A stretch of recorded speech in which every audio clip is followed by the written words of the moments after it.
and welcome to the newest edition of The Insider, the ongoing video series that keeps you up to date on all things IPW. I am the voice of IPW J-Rod.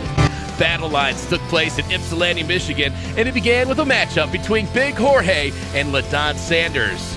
Jorge fought to a no contest with Casey Tempest the night before when he dumped KC onto a pile of thumbtacks, while LaDon won a tag team match along with his partner Marco Modelo.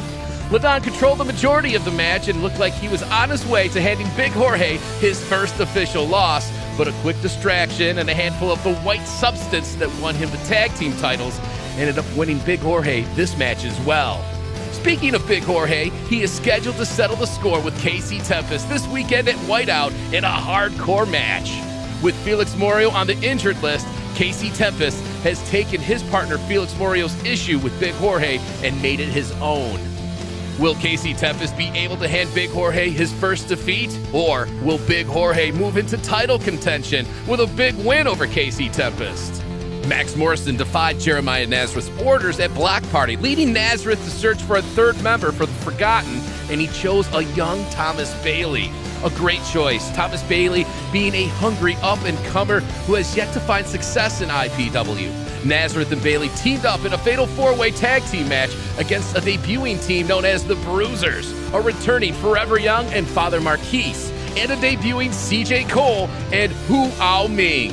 What made this match exciting is that each of these teams are fresh, young, and could be the future of the tag team division. But on this night, Thomas Bailey made Jeremiah Nazareth proud and picked up a big win for the Forgotten.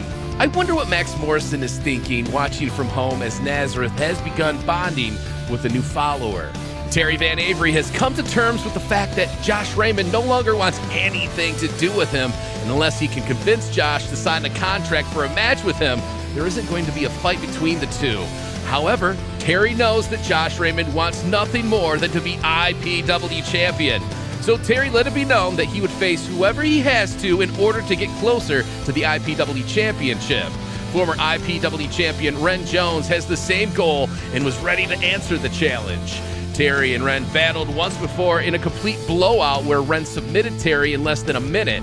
Terry has clearly improved and had Ren on the ropes all the way until the very end. Just as Terry was looking to put Ren away with the jackhammer, Ren reversed it and rolled Terry up for a 3 count. Ren Jones will move closer to yet another shot at the IPW championship, but unfortunately, Terry Van Avery has descended even further down the ranks, which will likely put the final nail in the coffin for his hopes for ever getting a match with Josh Raymond. Speaking of Josh Raymond, he would win a 6-way match against Mondo Real, El Noctamulo, Red Rockin', Hexus, and Jairus Gray. This was our Patreon match, so become a subscriber at the IPW regular tier to check it out. For Josh Raymond, this extends his singles unbeaten streak, which has lasted since August of 2021. He has quietly moved closer and closer to a shot at the IPW championship, and it may be just around the corner. TDG is red hot right now. We know he defeated Michiana champion Vendrick Bison by disqualification, but most recently, Jeremiah Nazareth as well at Block Party. Without question, he is the #1 contender for the Michiana championship, but Vendrick Bison refuses to take the match. TDG wants to remain active and continue winning until he can no longer be denied. He was confronted by Jeremiah Goldmain, who said the actual Michiana Championship #1 contender should be his client, primetime Anthony Katina. And if TDG wants to hold on to that spot, he needs to accept their challenge. TDG happily accepted, and this match was a good one.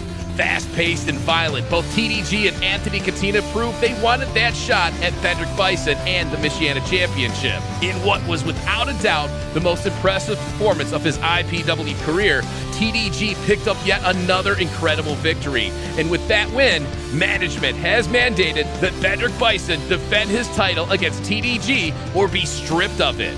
Both men signed their contracts, and TDG will finally get another shot at the Michiana Championship, but this time with the added twist.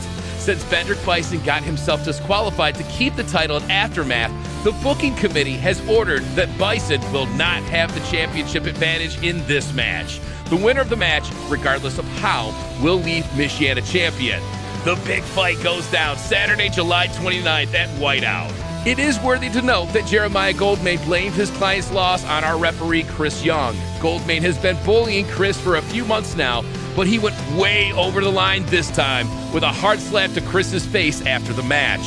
A man of great integrity, referee Chris refused to file a complaint with management, so Goldmain will face no repercussions for his actions. Oddball Nasty Nathan Sharp returned to IPW since getting the tar kicked out of him in the Battle Royal match at War on the Shore for his first singles match against the Specimen, Chad Alpha. Sharp got creamed again, but shocked everyone when he pulled victory from the jaws of defeat by rolling up Chad Alpha for a huge win. Believe it or not, Nasty Nathan Sharp is now an undefeated IPW athlete, and he did it with a win over a top competitor in Chad Alpha. Rory Shield and Randy West both got another shot at Stella Buho in a triple threat match for the IPW Women's title. This was the time for these three competitors to put an end to their three-way power struggle that began way back at Onslaught. Stella Buho solidified her place as the top female competitor in IPW as she took out both challengers and retained her title. The event was headlined by an IPW title match between Schwartzy and Jamal King. There's been speculation that Jamal King is becoming arrogant, and there's a bit of evidence to sustain those claims. King didn't really take Keith Cream seriously and nearly got upset at Block Party, then accepted a match the very next day against Schwartzy, seemingly not taking that too seriously either. While Schwartzy is a premier talent in IPW, he definitely caught Jamal King in some positions that we have seen King defend much more efficiently in past matches. Schwartzy put up a great fight, but was eventually put to sleep by Jamal King with the Supreme Lock. This was a great main event matchup. Check it out on YouTube for yourself. That concludes this edition of The Insider. Put on an all-white outfit and join us Saturday, July 29th at Folling Warehouse in Grand Rapids, Michigan for the first ever Whiteout.